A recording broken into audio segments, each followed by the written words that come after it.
आज भी मार्केट जो हमने कल के वीडियो में एनालिसिस किया था उसी की तरह मार्केट आज भी बिहेव किया और हमारे डायरेक्शन ही जो है डाउनवर्ड हमने एनालिसिस किया था उसकी साइड ही आज मूव किया और बहुत अच्छा मूव किया। इसमें प्रॉफिट बना ही होगा सबका। अगर आपने भी प्रॉफिट किया है तो कमेंट कर देना। और आज का मार्केट बहुत ईजी था। चलिए करते हैं कल का एनालिसिस। कल मार्केट में क्या हो सकता है, कल क्या अपवर्ड जा सकता है या डाउनवर्ड ही डायरेक्शन रहेगा इसका। तो पहले हम देखते हैं वीकली कैंडल में हम जाके देखते हैं। तो वीकली कैंडल में तो हमें पता है कि मार्केट का डायरेक्शन नेगेटिव है का। तो हम सीधा चलते हैं आपका डे कैंडल पे। डे कैंडल पे अगर हम देखेंगे तो मार्केट ने आज बहुत अच्छा मूव किया और मार्केट ने क्लोजिंग कहाँ किया, पिछले क्लोजिंग के पिछले कैंडल की लो के नीचे। तो ये पहला इंडिकेशन बनता है कि मार्केट का डायरेक्शन डाउन साइड ही है। ठीक है, तो क्या अगर मार्केट का डायरेक्शन डाउन साइड है तो रेंडमली कहीं पर भी क्या एंट्री कर लेना चाहिए? नहीं, गलत। हमें परफेक्ट पॉइंट पर एंट्री लेनी है। हमें परफेक्ट पॉइंट पर एंट्री लेनी है। ठीक है, तो उसके लिए हमें लोअर टाइम फ्रेम में जाके देखना पड़ेगा कि लोअर टाइम फ्रेम में मार्केट का क्या स्ट्रक्चर और वो क्या इंडिकेशन दे रहा है। तो चलिए लोअर टाइम फ्रेम में जाके देखते हैं 5 मिनट के टाइम फ्रेम में। ये वाइट कलर का जो ब्लॉग है ये तो मिटिगेशन ब्लॉग है। तो ठीक है अभी, लेकिन इसका ज़रूरत नहीं है। अब हम आगे जाके देखते हैं।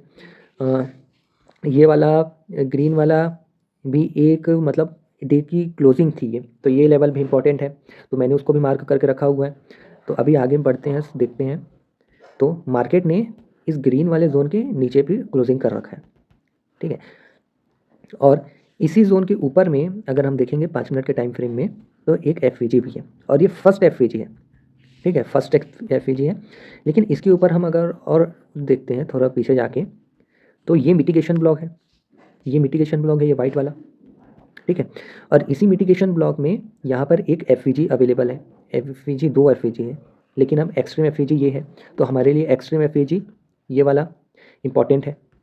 मार्केट अब अगर यहाँ पर आता है, ये वाला एफ पे जाना तो मुश्किल है अभी फ़िलहाल। इस एक्सट्रीम वाले एफ पे जाना मुश्किल है क्योंकि उसके नीचे में एक मिटिगेशन ब्लॉक है। तो इस हिसाब से अगर मार्केट इसको अभी नहीं जा सकता, या तो मार्केट इस मिटिगेशन ब्लॉक से रिजेक्शन लेगा या फिर ये फर्स्ट वाले ये जो है ये फर्स्ट एफ है जो मैंने ये बताया था, ये वाइट वाला, यहाँ से रिजेक्शन लेगा। अगर कल मार्केट पहले गैप अप हो रहा है या फिर इस रेंज के बीच में ओपन हो रहा है उसका डिस्कस कर लेते हैं। अगर मार्केट इस रेंज में ओपन होता है कहीं भी, और अगर रेंज में ऊपर होता है और ऊपर आता है और इस ब्लॉक के आसपास ये जो जोन है हमारा, जो लेवल बन रहा है 26,000 के आसपास का, 25,980 से 26,000 के आसपास, यहाँ पर अगर आके कुछ रिजेक्शन दिखाता है तो यहाँ से एक एंट्री बन सकती है एसएल इस जोन के ऊपर का। और पहला टारगेट तो रहेगा 25,900 का। 25,900 ये पहला रहेगा टारगेट। ठीक है, अब देखते हैं अगर गैप डाउन हो जाता है तो क्या हो सकता है। इसके लिए पहले थोड़ा सा हमें टाइम फ्रेम बढ़ाना पड़ेगा। 1 आवर में जाके देखते हैं गैप डाउन में क्या सीन चल रहा है। अगर गैप डाउन हो जाता है, ठीक है, फिर वापस 5 मिनट में चलते हैं। अगर गैप डाउन होता है, इस रेंज में गैप डाउन होता है तो मार्केट में हमें कुछ नहीं करना है, बैठे रहना है। क्या बैठे रहना है? मार्केट को ऊपर आने का वेट करना है। ठीक है, मार्केट को ऊपर आने का वेट करना है। कहाँ तक ऊपर आने का वेट करना है? हमारे जो इस एफ है हमने यहाँ पर वो किया है, फाइंड किया है यहीं से, और यहाँ पर अगर रिजेक्शन मिलता है तो हम फिर डाउन साइड का इसमें पोजीशन बनाएंगे। टारगेट हमारा क्या रहेगा? ओपनिंग के पास का।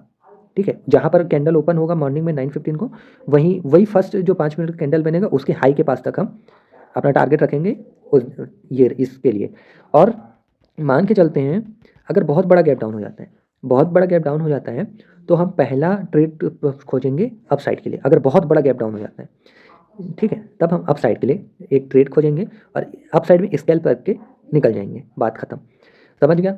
मार्केट का डायरेक्शन अभी डाउन साइड है। अप साइड का ट्रेड हमें तभी फाइंड करना है जब बहुत बड़ा गैप डाउन हो जाता है। ठीक है, और अगर मार्केट इस रेंज में ही गैप मतलब खुलता है, ओपन होता है, तो हम यहाँ पर वेट करेंगे और हमारे इस एफ जो है 26,000 से 25,980 के बीच में है, वो उस रेंज में आके कोई रिजेक्शन दिखता है तो हम वहाँ पर एंट्री लेंगे और हमारा टारगेट रहेगा 25,900 या फिर ये आज का लो पर ये रहेगा। और मार्केट अगर इस जोन में खुल जाता है, तो मैं यहाँ पर कुछ भी करने में इंटरेस्टेड नहीं रहूँगा। मैं मार्केट का वेट करूँगा, या तो ऊपर आए, अगर नीचे जा रहा है यहाँ से तो मैं एंट्री नहीं लेने वाला। या तो ऊपर आए और यहाँ पर रिजेक्शन फेस करें हमारे एफ वहाँ से एंट्री, और अगर बहुत बड़ा गैप डाउन हो जाता है, मान के चलते हैं 25,800, ये इस जोन में ओपन होता है, ये 25,880 से 25,840, तो यहाँ पर अगर कोई बुलिश पैटर्न मिलता है तो मैं उसमें स्कैल्पिंग करूँगा, सिर्फ स्कैल्पिंग, थोड़ा होल्ड नहीं। 4, 5, 10 पॉइंट मिल जाते हैं, वो स्कैल्पिंग लेके खुश और डे क्लोज। लेकिन हमें मार्केट में ये सोच के रखना है कि मार्केट का डायरेक्शन अभी नेगेटिव साइड है। और मैंने पोजिशनल के टारगेट मैंने पुराने वीडियोज़ में बता रखा है कि मार्केट अभी कहाँ तक जा सकता है। तो बस यही था कल के लिए एनालिसिस। मिलते हैं अगले वीडियो में।